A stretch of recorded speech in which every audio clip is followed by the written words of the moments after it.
All right, welcome back to the channel, everybody, and welcome to the first video in my project series. Now, as the title states, we're working on a 37 Ford sedan.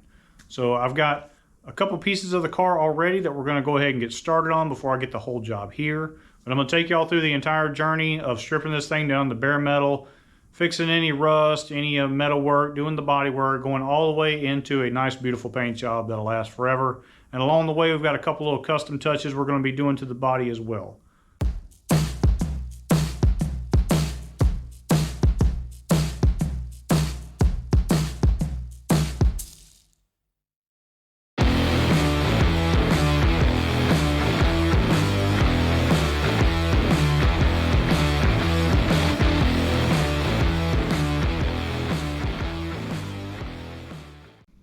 All right, so I got the 1937 Ford doors here. We're going to go ahead and get started on working on these things. We've got quite a bit of work to do to them. As you can see, they're already in primer. So somebody has done some work, but it's obviously a long time ago. You can see there's some rust coming through. Apparently somebody did not get all the rust out of it, or they just didn't do something right. But we got to take care of all that. Now the original plan, we're going to get rid of the original door handle and door locks. We're going to fill those holes in, and we're going to be putting in Ken Diggett door handles. We're going to do bear claw latches, power window. So we've got some things to do, but I keep finding things that are wrong. On this, this here will be the passenger door. Right dead center, there is a giant spot on the backside. It has got some torch marks in it. You can see there. Looks like somebody's heated this spot up. There's a spot right there that I think looks like maybe a bullet or something hit it that didn't go all the way through. And we've got body filler coming through a hole from the outside. Now on the outside of the doors, it doesn't look like that. So it feels pretty good on the outside, so I know that thing is packed with body filler. The driver's door isn't quite the same. It's actually pretty straight from looking out on the inside. Once I went inside of these things and took that upper section of the upper section that held the window regulator, there's not much to the inside of these doors. It only occupies about the top third, so I pulled that out so we could get in there, clean all the sound deadening out. We could get behind that stuff, clean it real good, and get some primer on it before it goes back in. The cross brace, some of that stuff was broke loose. It had some tears in it that need to be fixed. So we had work to do to that stuff anyway, but the corner of this door has body filler that is cracked up. You can see the cracked up filler here, and at the same time it has some welding going on right here in this bottom corner, and we also got some rot right there, and some other kind of funky welding going on. So once I got all that stuff taken out of there, I actually just decided that we're going to make new door skins for the doors. It'll be better for them. I think the amount of labor that I'm going to end up putting into just trying to fix these things and make a patch panel to fix whatever is going on in this corner, and just trying to beat out that giant dent there and then get that stretched metal back on out. I think the best thing to do would just be build new door skins. Probably take me the same amount of time to build them and put them on versus trying to fix all that stuff. And you'll get a much better job because we can go in that door jamb, that whole frame area down there with the skin off, and we can sandblast everything, get everything nice and clean and rust free, get a good primer on it before we put the door skin on, and make this thing last another 87 years. Now, I did go ahead and make the actual skins for the outside. I had to call a buddy of mine from whatever garage, get him over here. He helped me roll out some door skins on the English wheel. You can see both of these right here. They're sitting on top of each other. They got a little surface rust on them right there already because we put quite a bit of sweat equity into getting those things done. All we got to do is trim them and actually fold the edges on them, and they'll be ready to put on the car or on the door. But a good thing about doing that is while we were making those door skins, we made the passenger one first, and then we made the driver's one. And while we were doing the driver one, we actually were having some trouble down here in this corner where all this body filler and stuff is. So after kind of looking at it and using our little radius gauge that I was using with the English wheel to determine what radius lower die I was going to use, we realized that that door where all that damage is actually drooped in.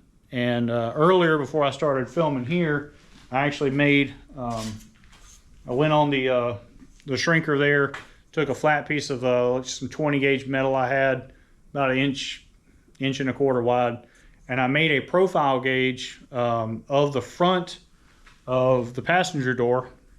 And then I used it to come over here on the front of this door. And you can see, let's see, get on out here where I had it. You can see where, you know, the door edge is a little off, but you can just see the general shape. And then right there, that whole door droops down about a ½ an inch. So that's what was giving us all the trouble trying to make the door skin and trying to wonder why that second skin wouldn't fit just like the first one did. So I'm happy that we're actually going to be cutting these skins off.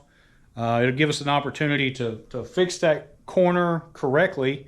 And then at the same time, we'll put these doors on. We'll put the doors on, put the skins on. We'll make sure they fit the car before I actually weld them in for good. So it's kind of a small little blessing there. You know, that way I'm not trying to do a bunch of work and then put the doors on the car and realize that they're way off or way bent. So what I'm going to do now is I've got to go in there. I've got to get the pins out where the original door hinges were. They had like a countersunk hot rivet holding those door hinges on. There was no adjustment in that part. So I'm going to knock out the rest of the pin, and then I've got to pull out the little brace section in the corners. That is the door catch part. Those are also beat up and torn, so we need to do a little work to those and then put them back in after we make some other repairs.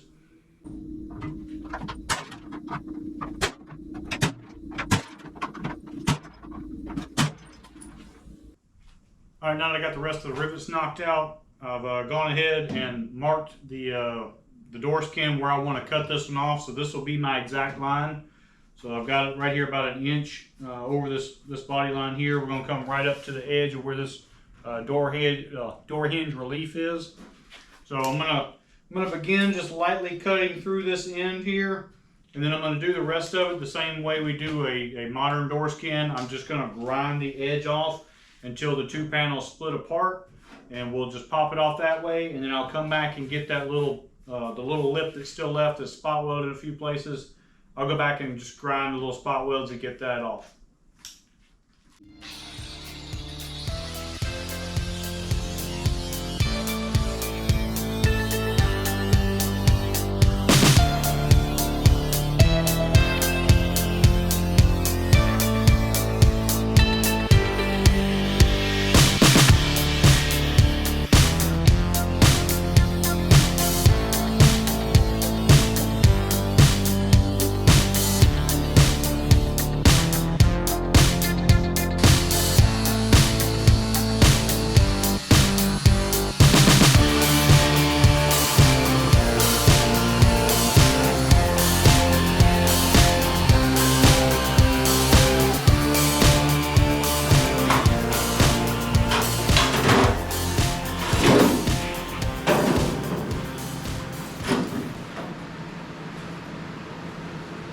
One.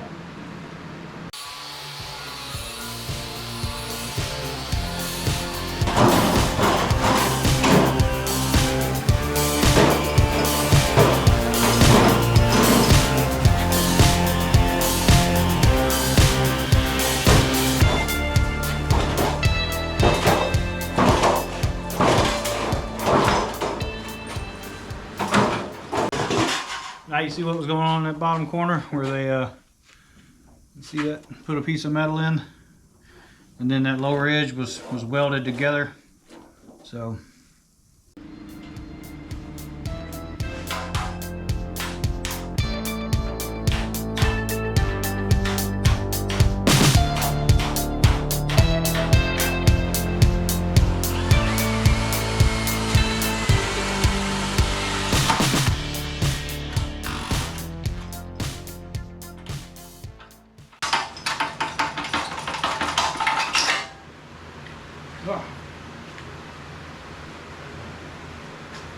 See how messed up that thing is.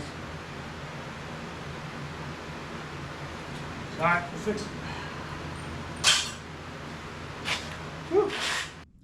All right, so after getting the door skins off and getting everything else out of these doors, I went ahead and took some 40 grit on an 8-inch sander, stripped the upper portions of them on the outside and a little bit on the inside, just to go ahead and get the bulk of any paint off.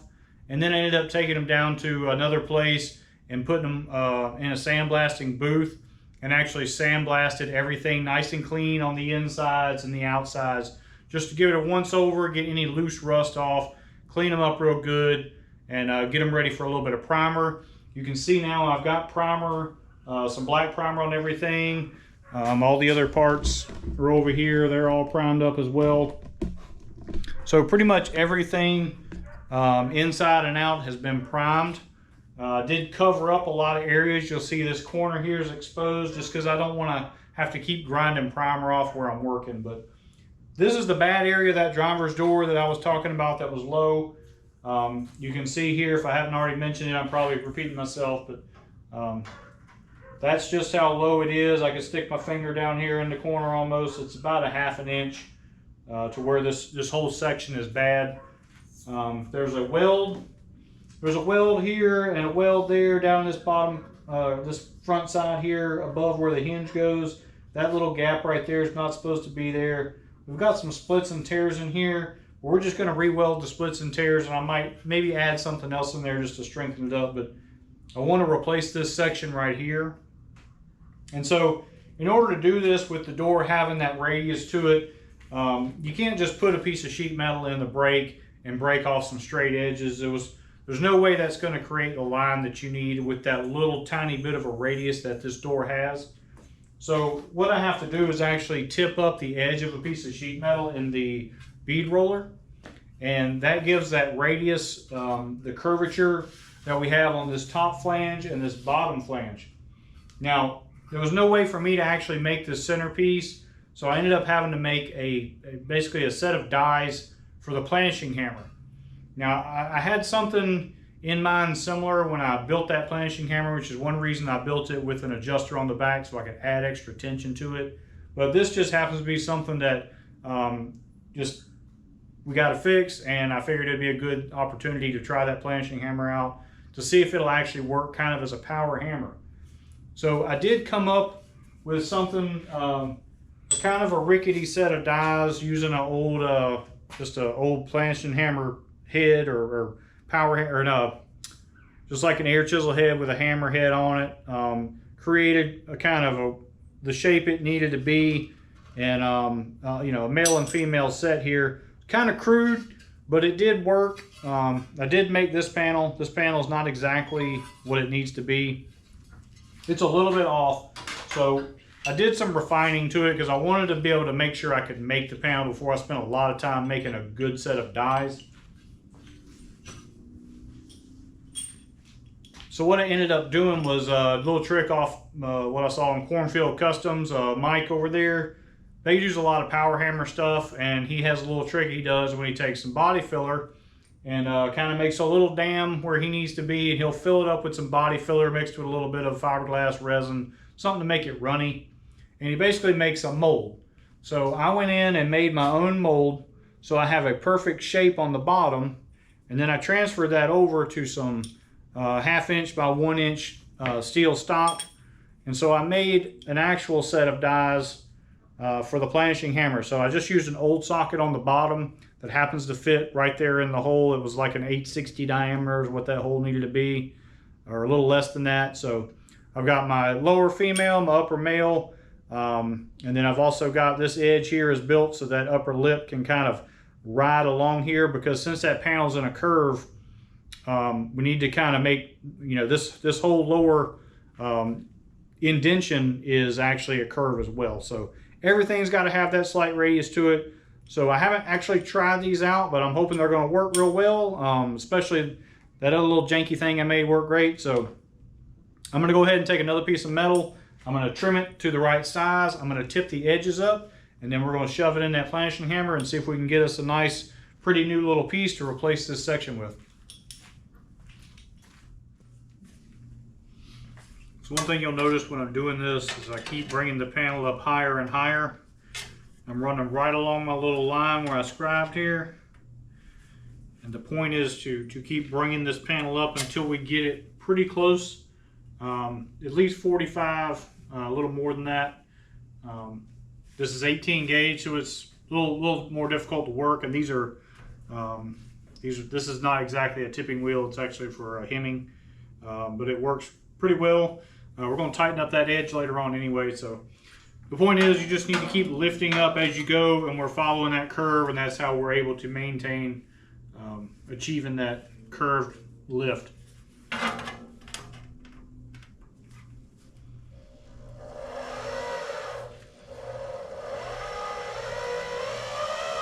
of course, the table helps a lot. For me anyway, I can kind of just let things slide along.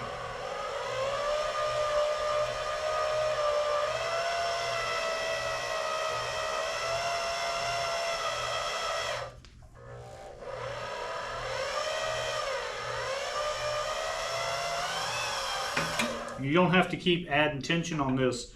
I've got the wheel down just to where they touch, and then I added a little bit more to it, another half a turn on mine here, because you don't want to press too deep and too hard in here. If this was like a 20 gauge or something, you put a lot of pressure on it and you start running it through there, you're actually going to kind of almost split that edge, because you're going to stretch that little tiny spot and it's going to thin it out a lot. So you don't need a lot of pressure. You're using it to work the metal through as you lift it up. So we're pretty good on this side here. I'll hammer and dolly that part and bring it up around like it needs to be. I'm going to go ahead and we're going to lift up this edge here. Alright, so after tipping those edges up, you can see this piece here. It's got curved this way, which it's not supposed to have. So anytime you're tipping something up, what's going to happen a lot of times is it's going to cause it to warp up a little bit. So we're going to have to go with the shrinker and stretcher, and I'm going to stretch this edge out a little bit, shrink this edge back to it so we can make more of a straight piece. I want to start with a straight piece. I think that thing has just a little bit of a curve to it, but very, very little. So, but before I put that impression in there to make that channel, I want to go ahead and make it rather straight. And that'll save extra time trying to make it straight later. If I put that channel in here now while this thing's all bent up, it's going to be even harder to get this thing straightened out later. So hit it with the shrinker and stretcher, get that done, and we'll get it in here and get the tooling set up, and we'll see if we can make this thing as it should be.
Alright, so I was noticing I was having a lot of trouble going through there with the tool.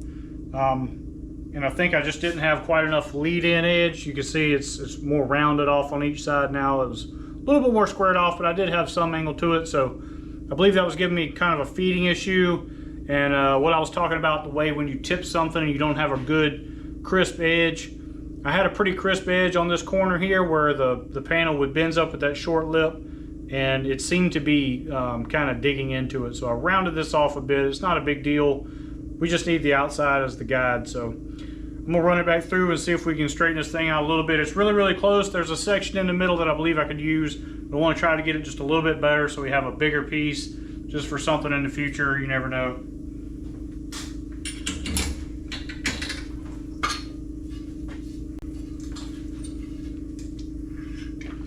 Now I'm putting a little oil on it to kind of lubricate things.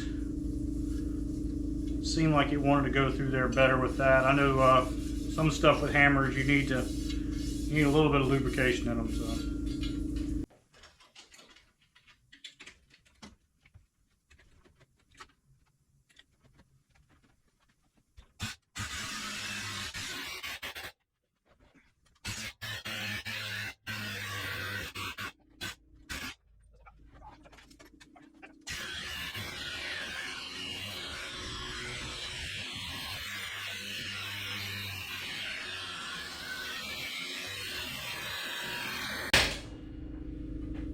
There we go.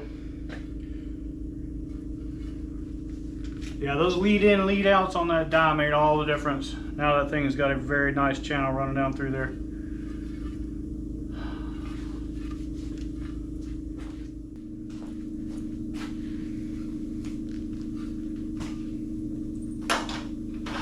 Oh yeah. The thing sits on this almost perfect in there. Work on these edges, these flange sides here, get them back around the 90. Look at that. It's almost exactly what we need. So I'm going to straighten this up. We do have to figure out the hole here where the door catch comes through.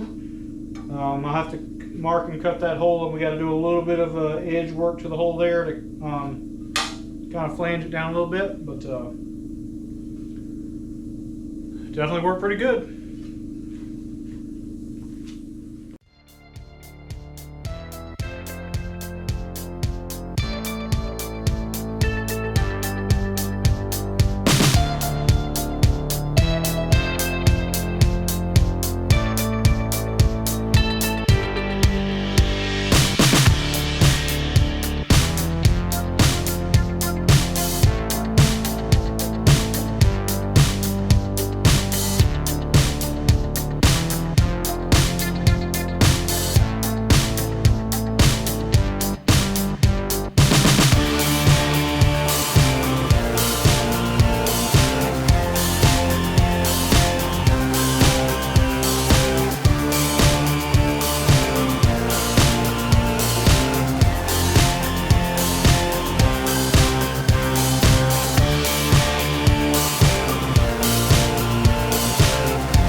All right, now that I got all the pieces fabricated, welded in, all that good stuff, we just got to grind off all our welds and clean everything up. In the original piece, there was a hole here. That's where the actual door catch went through the door here. Now you'll notice it's kind of an oval shaped, but it has, it's kind of, I guess you'd call it flanged in right here. It's about 1 inch this direction, but obviously it's wider that direction. So what we're going to end up doing is just drilling a 1 inch hole through there. And I fabricated just a piece of tubing here that I notched out to fit this shape here. And we'll use that to actually hammer in this form on the sides. So we're going to get that done, and then I'm going to grind everything, clean everything up, make it nice and pretty, and then we'll work on putting our inner braces back in here and start fitting everything else back in there so we can start making this look like a door again.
All right, so after getting all the new pieces welded in, I went through, I got these corner braces that went in behind the hinge on both doors, cleaned those up, actually put some copper weld-through primer on everything, welded these guys in, and then went back and actually just brushed on some of the same black epoxy primer that I used on the rest of the doors. So now at this point, they're ready to have the skins put on, so I'm gonna go ahead and start trimming and getting the skins ready to go on and tipping the edges, getting that stuff all worked out so we can weld those on. It's going to conclude this video. If you're interested in finding anything about some of the metal shaping I'm doing, I highly recommend checking out the Cornfield Customs channel or Make It Custom. Both of those guys do some really, really good stuff. I watched a lot of their stuff trying to figure out kind of how I needed to make some of the stuff I did. So as usual, hopefully this is entertaining. Hopefully you learned a little something. If you did, do me a favor, like, subscribe, and tap that bell, and I'll catch you on the next one.